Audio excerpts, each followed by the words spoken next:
ใครอุ้ยลูกนอนลูกไม่ต้องอันนั้นนอนลูกนอนอีนอนลูกนอนอี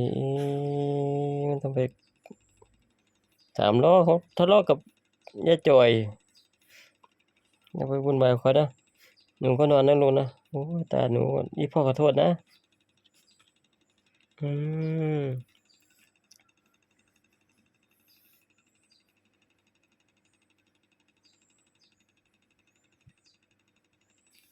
อี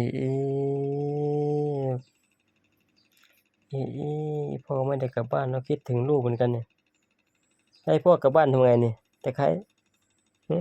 หนูจะเหงาหรือเปล่าลูกมีคนดูแลหนูหรือเปล่าไม่รู้อาจจะมีคนหมั่นไส้หนูเนาะหนูเป็นเด็กเส้นเนาะอื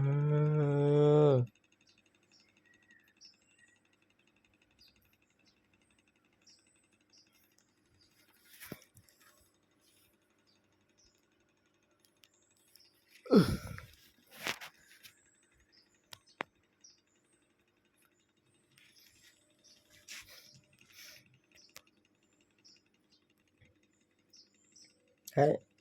ใคร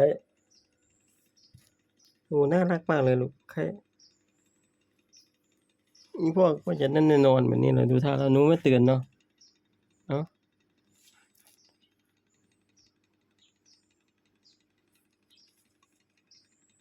ใครเอ้ยใครใครแต่ใครแต่ใครเอ้ยเดี๋ยวเมื่อคืนนี้ไปไหนมานี่ไม่ได้นอนเลยเนาะใครจ๋าแต่ใครจ๋าแต่ใครหลับแล้วไม่สนแล้วขอบคุณ FC นะครับขอบคุณมากครับขอให้ร่ำให้รวยให้สุขภาพแข็งแรงนะครับสาธุ